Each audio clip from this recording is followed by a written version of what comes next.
Welcome to 3 Degrees with proper fangirl Heather Anna. How are you doing today? Are you good? Are you great? I hope that you are. The last 2 weeks has been kind of crazy, right? Like, there's so much going on between Will Smith and Chris Rock and their entanglement and getting fired from the Oscars for 10 years. And then there was Kanye, which is also yay. And he got pulled out of Coachella. Oh, and lest I forget, Mr. Harry Styles released his first single from his new album coming out May 20th called Harry's House. The single, as it was, breaking all the records, right? The most magical thing. If you haven't heard it, you have heard it. You have heard it. Have you listened to the bridge? It's better than the London Bridge. It's better than the Golden Gate Bridge. It is better than any bridge that you know about.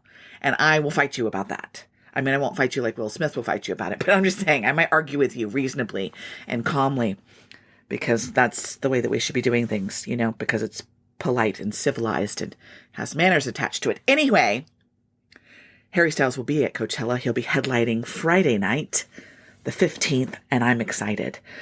I'm a little disappointed that I'm not going to be there. If anyone would like to sponsor me and send me out there so that I can give you my direct feedback, I am available. Look for all of my info in my bio. Thank you so much. But that's not what we're here to talk about today, y'all.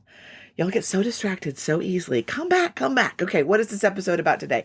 Today's episode is about U2. Maybe one of the biggest bands of all time. And then Coldplay. Precious sweet little Chris Martin. Spoiler alert, I might have fallen in love with him. We'll get into that later. And then The Script. I had no idea that these were Irish. There's 2 Irish bands. Okay, if you don't know which ones they are, okay, I'll tell you about that in a minute.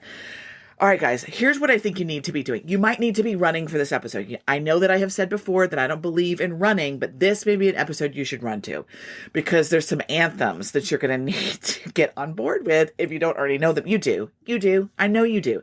I'll remind you, don't worry. Today's episode is going to be a lot of fun. And you might learn something, but don't worry about that part. You don't have to write anything down. All right, guys, buckle up, put your earbuds in, your headphones in, get your running shoes on, get your outfit on, get out in the sunshine. Oh, you need sunshine for this one. Guys, are we ready? Let's go. Welcome to today's episode of 3 Degrees. All right, guys, we are hitting off this episode with U2. Huge band, okay? But they started somewhere, right? They started in Ireland. This is an Irish band. I had absolutely zero idea this was an Irish band. It feels embarrassing, but if you knew my background, you'd understand. But, okay, I didn't know they were an Irish band. I didn't know that Bono was actually named Paul Hewson. I didn't know that there was a member named The Edge, which is actually Dave Evans, and then Adam Clayton and Larry Mullen. And all of them met as teenagers. They went to the same school, Mount Temple Comprehensive School. It was free school. Some of them had got kind of kicked to the school. This was their only option. But they met each other. There's this amazing thing where they were like, Larry Mullins was like, look, I need to start a band. I got to do it. I got to start a band. And when they started out, they were feedback. Bono says that was because there was a lot of feedback coming back from when they were performing. They weren't very good musicians. They didn't really know how to play very well. They just had a desire to be like rock stars. It's like something they really had to do. And because of that, it created this really unique sound. There was nobody for them to kind of emulate. So here they become this rock and roll band that sounded, well, you know, just like U2, except they weren't U2 yet. They were feedback, and then they were the hype. And then they were U2. And in 1978, as U2, they did a talent competition where the prize was 500 pounds and a record deal, and they won. And they were like, all right, okay. And they go back to Dublin. Everybody's pumped. Let's go. And then tragedy strikes. What I didn't mention was in 1974, when Bono was 14, his mother tragically passed away on the same day as his grandfather's funeral. Then fast forward to 1978 when he's in the band U2, and his friend Larry, his mom died in a tragic car accident. And this was the first time after creating this band, starting to make music together and starting to kind of figure out what they want to do together as a band, as U2, where one of the members was like, yeah, I'm not going to be able to do this.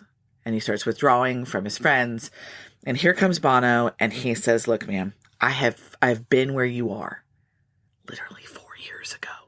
I've been where you are. You're going to make it through this, but we're going to help you. And I need you to stay with us. Like, you have to just continue in this journey. And so he did. Also, around the similar time, Bill Stewart with Island Records saw them performing in 1980. And he said, yeah, I'm going to offer you a record deal. And they did their first album called Boy. And it went pretty well. I mean, they were doing good. But then we had another little hitch in the giddy up. Larry, Bono, and Edge had become born-again Christians. Now, this by itself is not a problem. But Adam didn't get on that train. And so here Adam is like, I'm going to live the life as a rock star, and this is going to be amazing, and this is going to be super fun.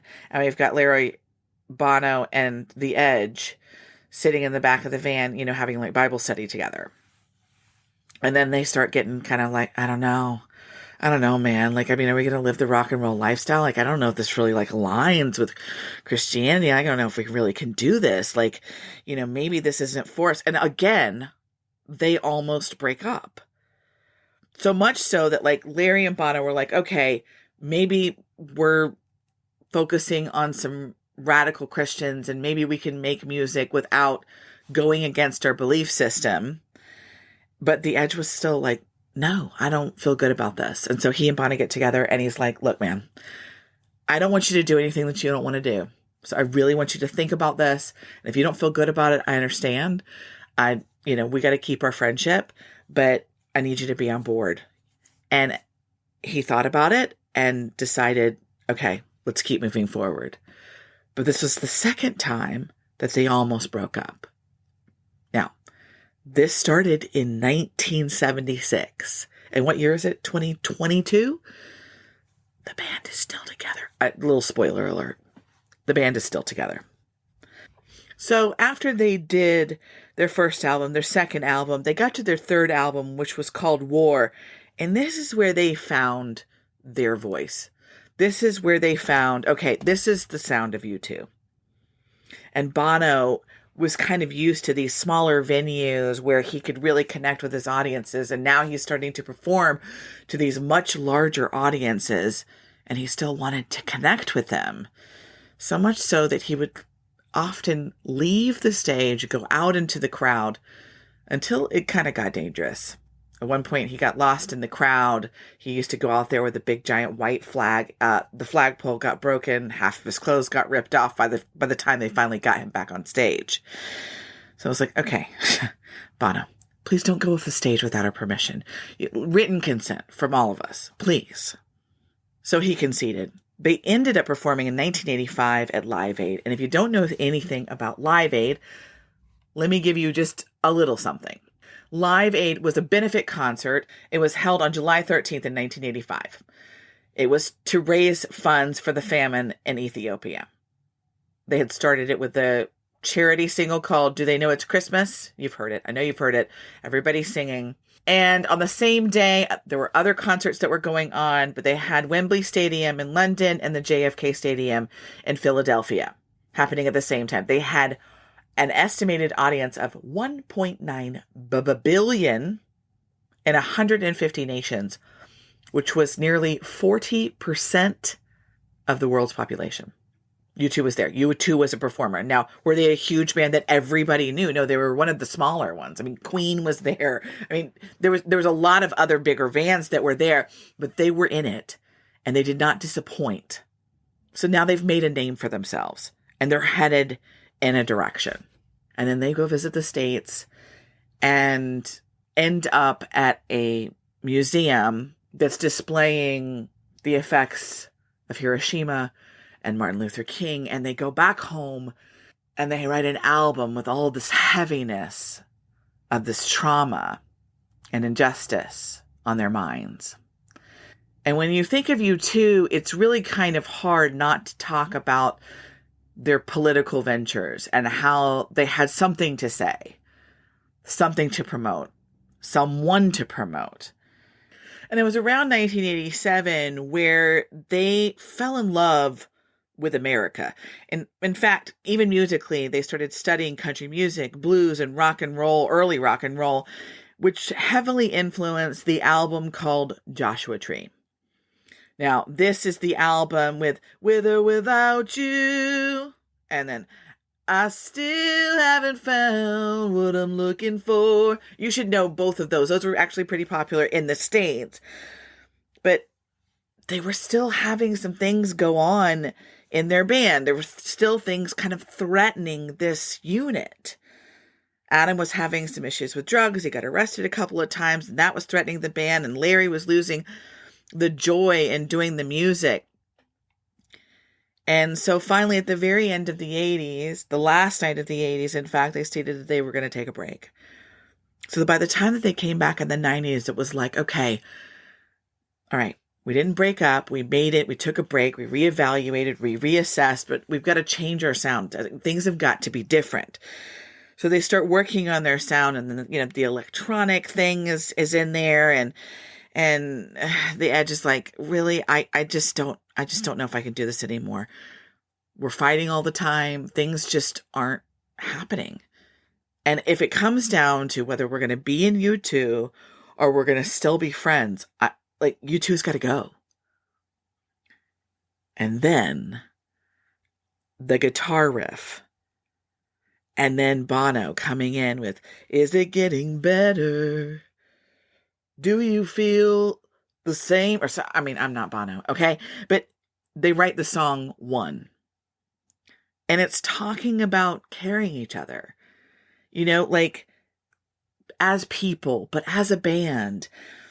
And this is something that really kind of struck me. You can't look at U2 and not look at how they have lasted over the years. Several times over and over, they get to a point where it's like, I don't know, I think we might break up. And what do? They sit down, they communicate, they work through whatever's going on so they can continue to move on. And they have to change, right? They have to alter their mindset. They have to reevaluate. They have to talk to each other. So they end up doing this tour called Zoo TV Tour. And it was wild. They were getting a lot of criticism from the public, and they thus thought, let's just go crazy. Let's just go nuts. There's so much crazy stuff going on in the world right now. So they had this huge tour. They literally weren't even making money at. They kept the prices low for the fans to come and see them. The demand for tickets was 10-1, supply and demand. Which means there was 9 people that wanted to go that didn't get to go. I can't even imagine how bad these people wanted to see them, because Bono was out there doing his own crazy, wild stage personas, making fun of pop stars and pretending to be all these wild and crazy things on stage to entertain the masses by making prank calls and calling the White House. He was calling George Bush, the first one. So they had a lot of stuff going on, and they made a lot of waves, but they were also influencing young folk. And there was a little English band that was listening to what they were doing and watching them stay together, right? 20 years of staying together. And this was around the time where Coldplay started. All right, guys, when I tell you about Coldplay, I want to make you aware of the fact that I may have fangirled a little too close to the sun with them, okay? I didn't mean to, but there's some similarities that I'm seeing between Chris Martin and Harry Styles, and I couldn't help it. I might have fallen completely and totally in love with Chris Martin. But I can't talk about Chris Martin without telling you how the band began, okay? So, because Coldplay is the band. Okay, well, at first they weren't the band. Okay. 4 boys were in university together. Chris Martin, Johnny Buckland, Guy Berryman, and Will Champion. And at first, they were just pals. They were just friends. They were just hanging out together, getting to know one another, becoming besties. As you know, men do when they're in university together.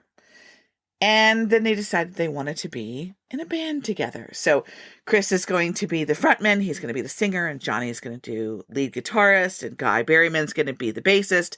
And then Will Champion, he's going to be the drummer. So that's the whole plan. And they pick a beautiful band name. And they called themselves Starfish. I'm sorry. What? Can you imagine? Oh my God. Have you heard that new Starfish song? It's so good. No. No, no, no. That wasn't going to go. They ended up picking Coldplay. Thank you for picking Coldplay, because I can imagine talking about all the Starfish songs that I enjoy, which I would, because if that's what you were called, that's what you're called, because I love their music. Now, you know so many of their songs, but okay, I'm skipping ahead. Don't let me skip ahead. My God. Are you guys paying attention? So, it's like 1998, and they have a recording contract, and right before they get out of university.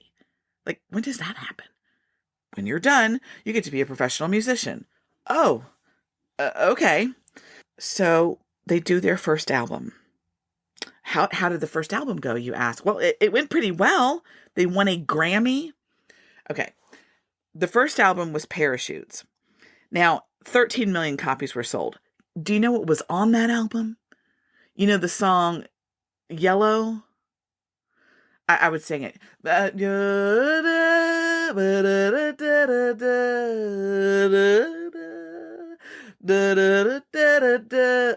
okay. All right, was that too much? I feel like that was a little too much. That was on the first album.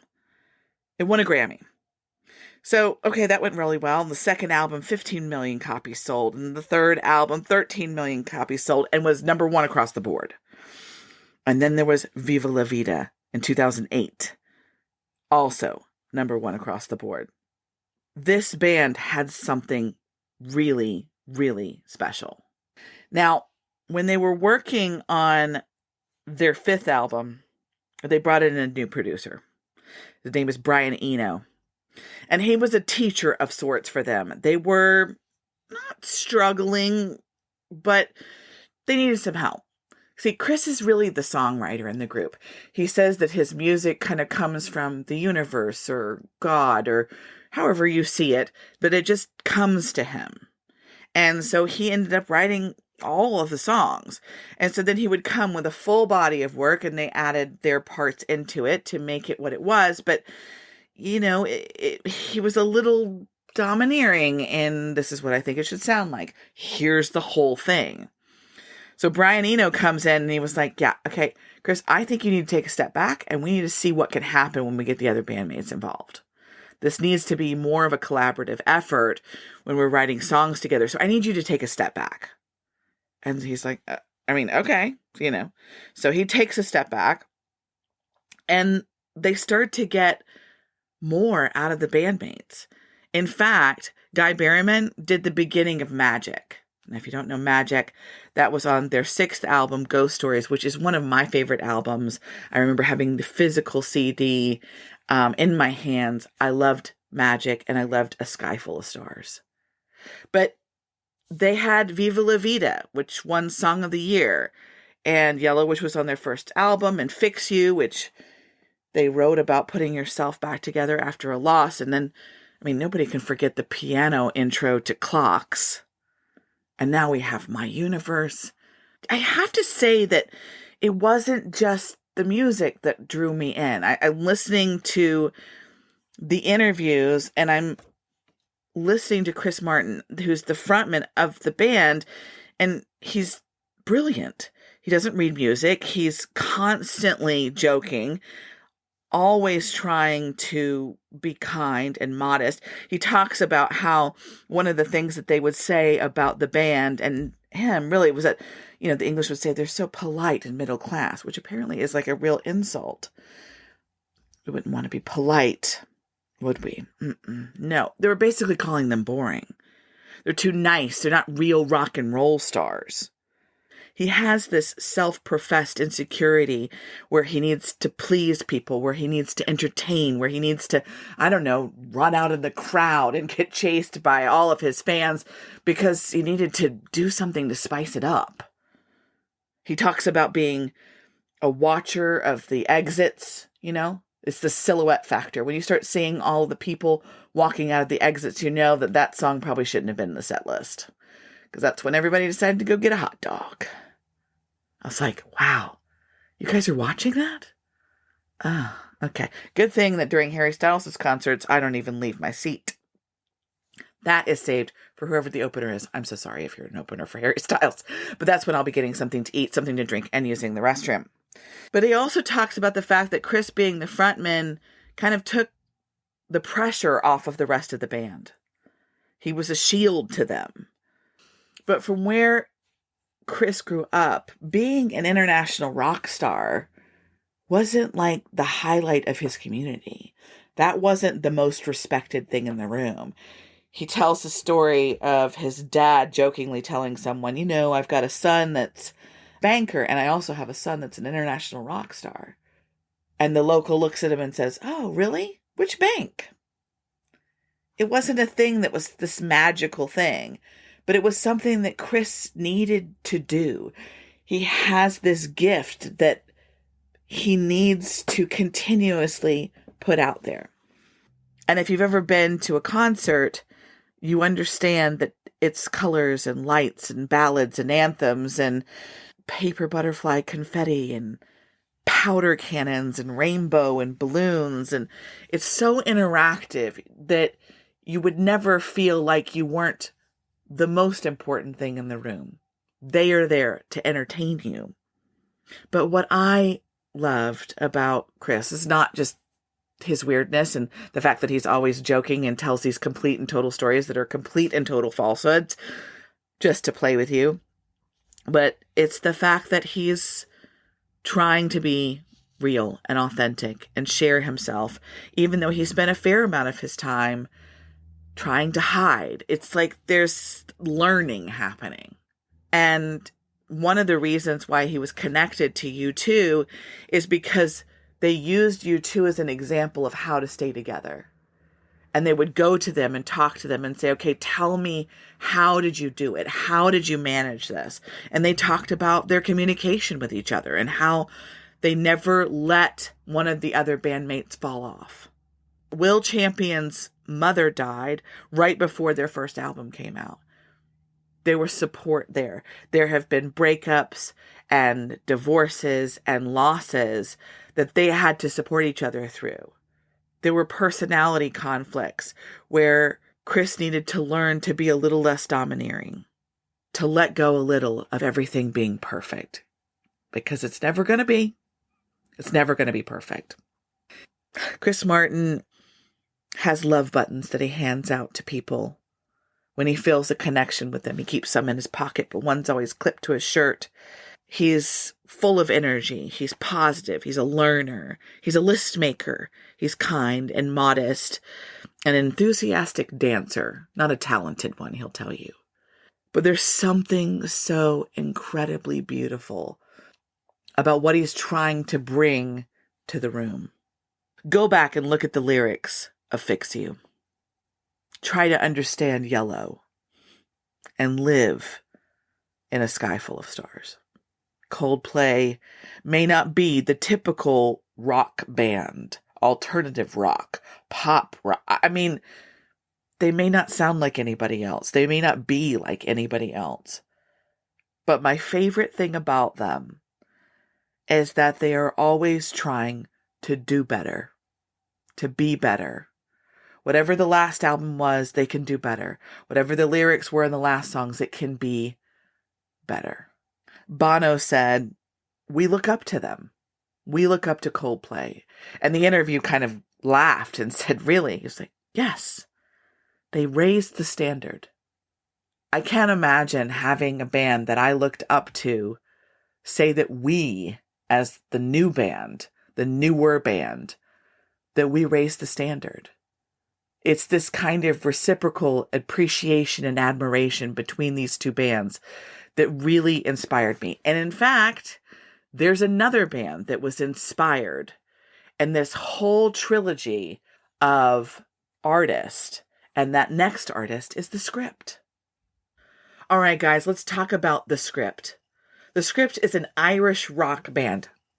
This is our second Irish rock band, including U2, if you forgot from the very first artist.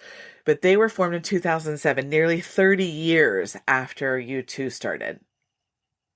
They first released some music in 2008, but is that where they started? Of course not.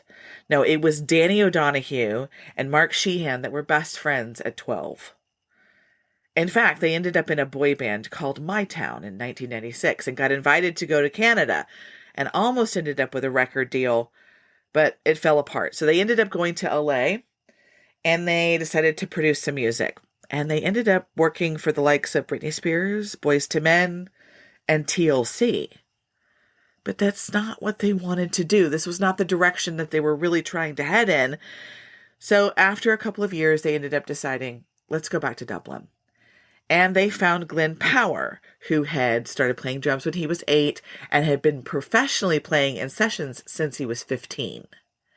So they get together and they do a session, and they wrote 3 songs in the first week together. There was a real chemistry amongst the 3 of them.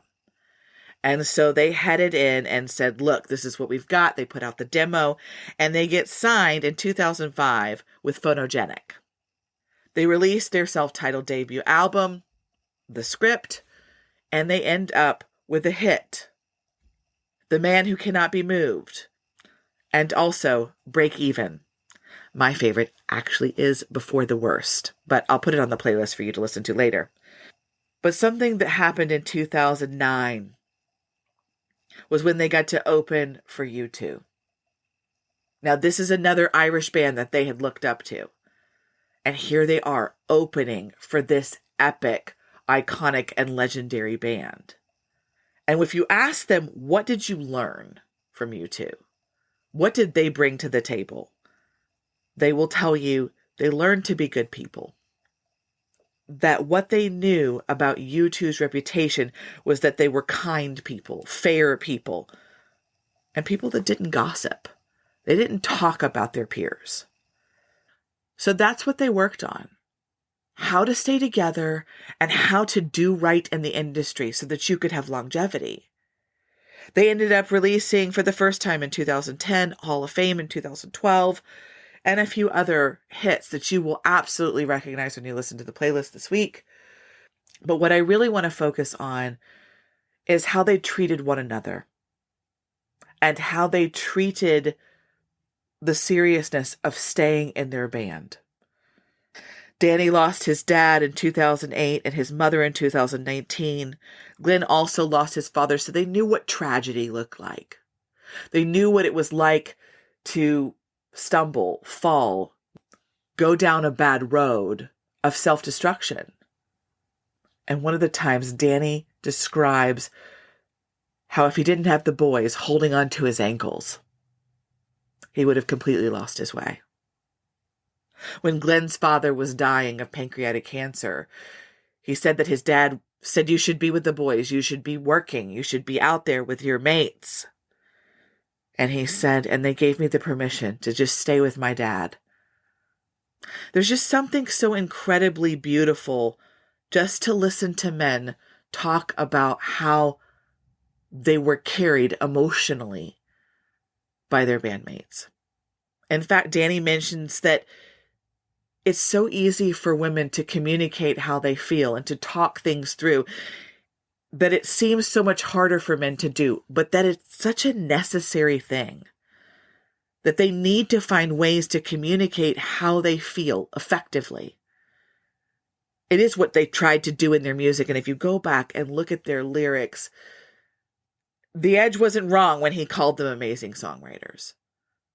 The lyrics are beautiful and poignant and touching.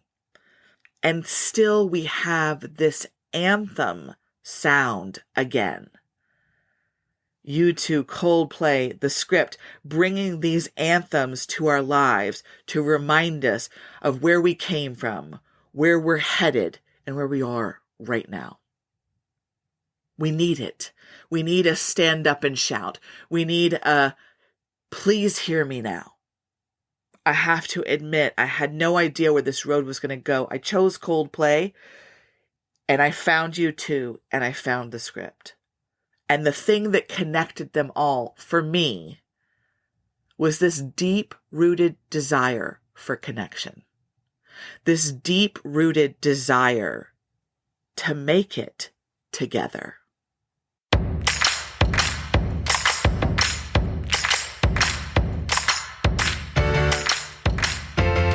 All right, guys, that is it for this week's episode. I hope you had enjoyed it as much as I enjoyed researching it. Can I just tell you one more little tidbit about Chris Martin? Because you know now that I'm completely and totally in love with him and I'm kind of obsessed with everything that he does. He has singing oil that he brings with him places. So in a couple of interviews, as I was doing my research, they asked him, what are you putting in your mouth? And I don't know if he's drinking it or touching it and tapping it on a tongue or the roof of his mouth. I don't know. But he has singing oil. Who made the singing oil? What's in the singing oil? Can I have the singing oil? Maybe you should give the singing oil to Harry Styles because it seems like it's totally up his alley. I don't know about the singing oil. Also, Harry Styles is releasing his album on May 20th. I already told you that. But did you know that he's also making us buy cassettes? I mean, he's not making us, but we are buying them. And then what are we going to do with said cassettes? I don't have a tape deck. Who has a tape deck anymore? Anybody? So then I got to go online on Amazon and I got to purchase a Walkman? Anyway, I guess I'll be purchasing a tape deck. Whatever. It's been a great week. I'm really enjoying the new song by Harry Styles. Ooh, Charlie Puth has a new song out too called That's Hilarious. Check that out. Also, listen to the playlist that I've included in this episode. And please subscribe, share, follow, all the things that you got to do so that I can keep doing this for you. I love you. I appreciate you. And I'm going to talk to you next time.